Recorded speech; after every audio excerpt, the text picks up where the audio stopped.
Good morning, everybody. Thanks for being here. My name is Brian Fisher, and I'm the manager of the Media Relations Division for the Prince George's County Police Department, and we really appreciate you joining us this morning.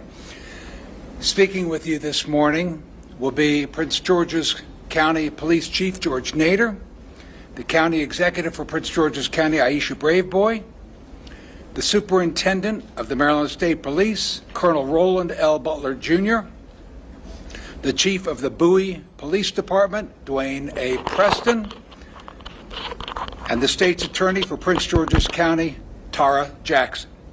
I would also like to recognize Prince George's County DCAO, Mel Powell. Because this investigation remains very active, we'll take a few questions at the end of the presentation, but we'll be very limited in what we can answer. At this time, I'd like to introduce Prince George's County Police Chief George Nader. Good morning. First, I'd like to thank members of the media for showing sensitivity during the reporting of this case. We know there were questions that you had and questions that we couldn't answer due to the investigation being ongoing. On September 5th, detectives from the Prince George's County Police Department's Homicide Division developed probable cause to present charges for the murder of Dacara Thompson. This morning, criminal charges were issued for first-degree and second-degree murder. The facts of the case: 19-year-old Dacara Thompson was last seen on August the 22nd. She was reported missing the very next day. On August the 21st, her family located the vehicle in the area of Jasmine Terrace in Hyattsville, Maryland. On August 31st, what we believe to have been Dacara's body was located by the Maryland State Police Department in the area of eastbound Route 50 at Route 97.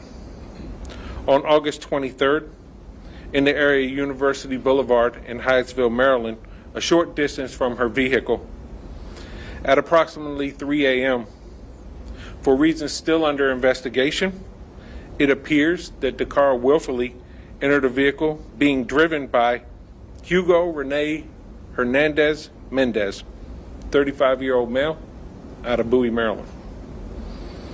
Through investigative techniques and video review, detectives were able to track the vehicle's movement to an address on Kimber Ridge Drive in Bowie, Maryland. On September 4th, several search warrants were obtained and executed pertaining to this case, which led detectives to obtain enough probable cause to take Hugo Hernandez-Mendez into custody and present him to the court commissioner for the murder of Dacara Thompson. We believe the murder occurred in the home on Cambridge Drive in Hernandez's bedroom. Her body was taken to the location that it was recovered at by Hernandez. At this time, there are no additional suspects. However, this investigation is ongoing. Our thoughts and prayers are with her family during this time. Detectives from the Prince George's County Police Department's Missing Persons Unit were quickly joined by the Prince George's County Police Department Homicide Unit, along with our law enforcement partners from Maryland State Police and the City of Bowie, who worked jointly and tirelessly to determine the facts of this case. Because the pre-existing relationships between our agencies, we are where we are. There's still a lot of investigative work to be done in this case, and we're asking members of the community or anyone that may have information about this case to contact us at 1-866-411-TIPS. Throughout this case, members at the highest level of our law enforcement agencies were kept abreast of every development, and cooperative decisions were made jointly. I have no words to express my appreciation for the Superintendent of the Maryland State Police, Colonel Butler, and Bowie's City Police Chief, Dwayne Preston, for their involvement.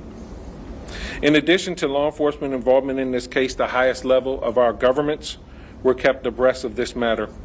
This included daily briefings with Deputy Chief Administrative Officer Melvin Powell and County Executive Aisha Braveboy, both of whom provided unwavering support for our teams who were conducting this investigation. Incidents like this affect our entire community. Ms. Braveboy's involvement in this case, for me, further reflects her passion for people and the community that we serve. On behalf of our department, I want to personally thank you for your support in this tough case. It meant a lot to me personally, and I appreciate it. At this point, I'll turn it over to County Executive Aisha Braveboy. Thank you so much. Thank you, Chief, and thank you to all of our public safety partners who are here with us today. But more importantly, I want to thank this community.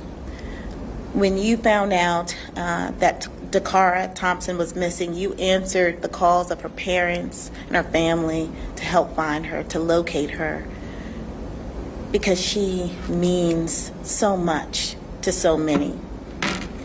And so it is tough that we're at this point where the search is over and justice begins. I want to thank our superintendent. I want to thank also Chief Preston, the men and women of the Prince George's County Police Department and its homicide unit, as I have repeated numerous times as state's attorney, the best of the best. I want to thank you for closing this case quickly. And now we will hand this case over to our state's attorney, Tara Jackson, to seek justice. But I did want to reflect on Dacara Thompson, young 19-year-old graduate of St. Charles High School in Charles County.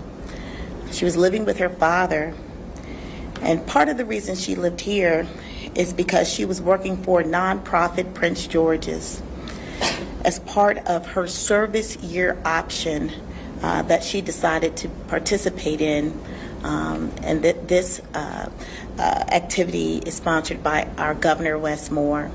So this is a young woman who dedicated part of her young life to serving others, And I want that to ring home to all of you that this is a good young woman who wanted to do good for her community.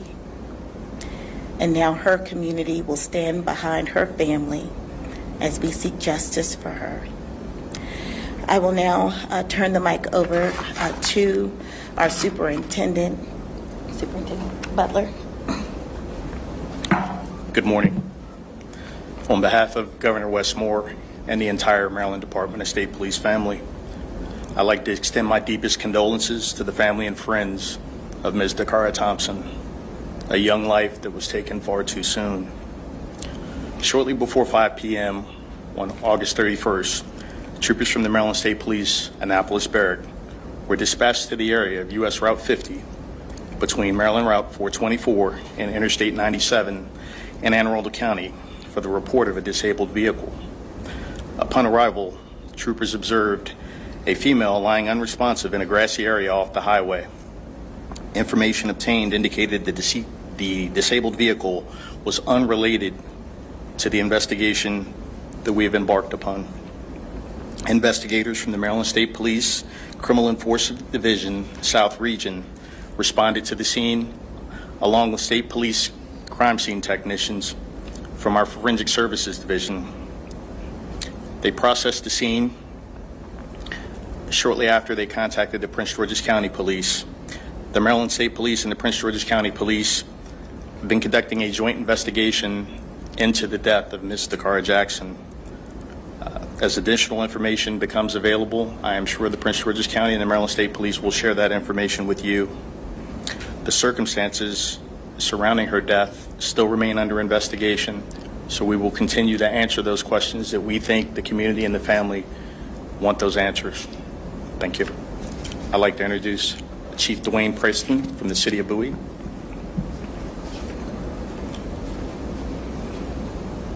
Good morning. On behalf of our City Manager, Alfred D. Lott, I want to express my condolences to the family of Dacara Thompson. Members of the Bowie Police Department have worked in great collaboration with Prince George's County Police Department and the Maryland State Police. And unfortunately, the evidence led to this incident culminating in the city of Bowie. We continue to work in partnership with our strong partnerships with our law enforcement agencies, and it's our prayer that as this case matriculates through the criminal justice system, that justice will be served for the family. Thank you.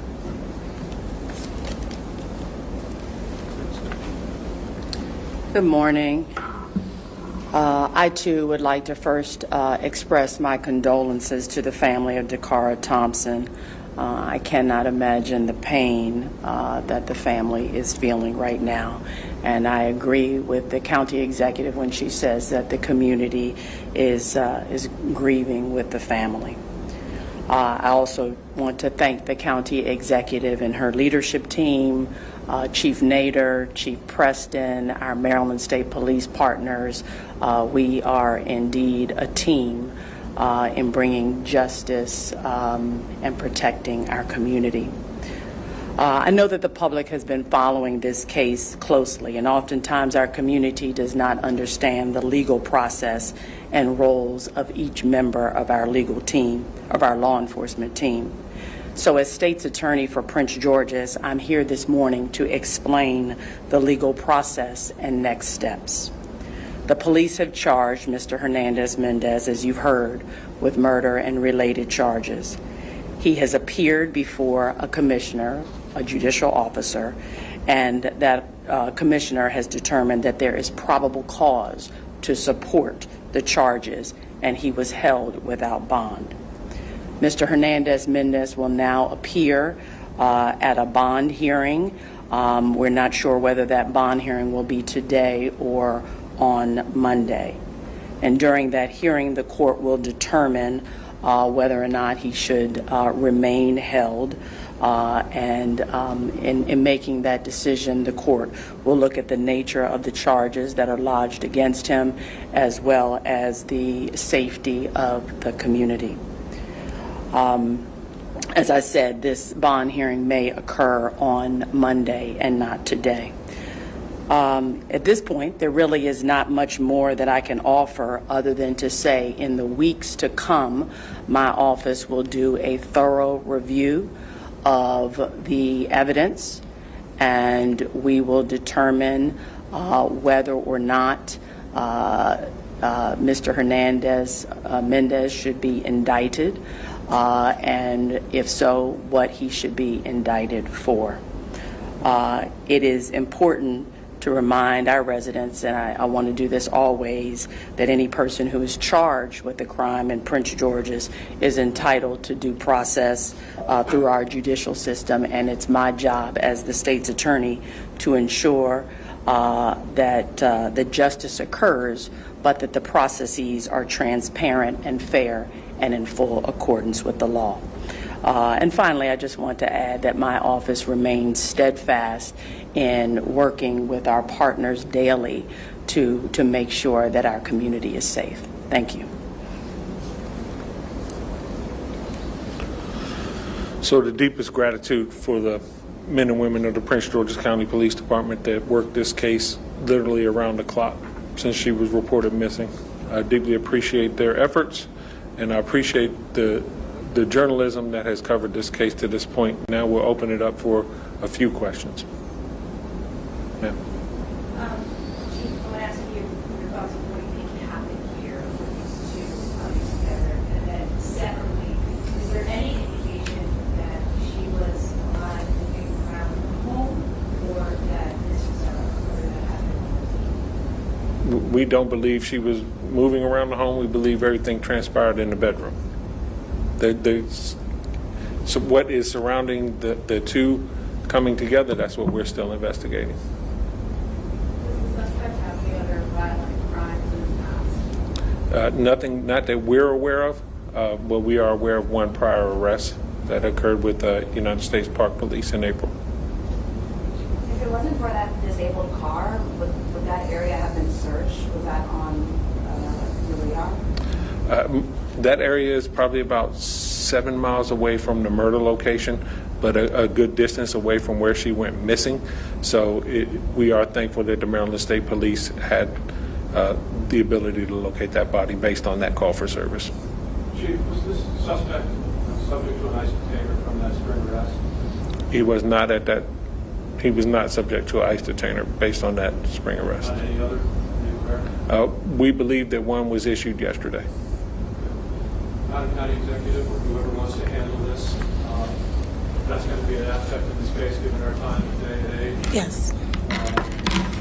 What are your thoughts about that? This man didn't come here legally, right? So, as was indicated, he was arrested by U.S. Park Police, which falls under the auspices of the federal government. So the federal government arrested him in April of this year on a DUI charge. He was then released pending his trial. I don't believe his trial date has come up yet. So what we know is that he did not, according to our records, have any contact at the state level, but he was arrested by federal authorities in April. I imagine that there's going to be some reaction to this man's arrest now in the news nationally. What are your thoughts about that? Is his status relevant at all in this case? What are your thoughts? Well, I think that the U.S. Government has made status of individuals relevant. This was someone who was in their custody, and they made the decision to release him. So I think the questions should be asked of the Justice Department. Thank you. He will now have to face his charges here, though, correct? Correct. Right. Yes, ma'am. I have a question. So when Dacara was reported missing, I know that I talked to Brian about this. There wasn't like a flyer or anything put out on social media to get her face out, right? Can you talk just about that, like the fact that that wasn't put out right away and the case ended this way? Like what was done in the first few hours or days of the investigation? So the facts as we have it is she was in that vehicle before she was ever reported missing. So we did canvass the area. We searched, we questioned people in the area. We looked for video. We did all of these things. As a practice, critical missings get distributed. But the family did a lot of hard work and they distributed information and you all covered that. So the information was out and the community had it. And the community was sending in tips as well. Sorry. When the body was first discovered, you were quick to say there's some of the characteristics we cannot identify. Correct. And the timeline up from that point to today, you kind of provide the detail and you can possibly identify the fellows. So we met with the family and through that meeting we were able to identify the body. We'll take one more question. Go ahead. We'll do two. You. I was going to ask, are any investigators talking with the suspect as he is cooperating with his anything? We did interview the suspect and we got limited cooperation. Can I just ask, and I'll ask this respectfully, any trauma to the body? We're not going to discuss the manner of death at this time. But thank you for your question. And thank you all. We really appreciate you coming up.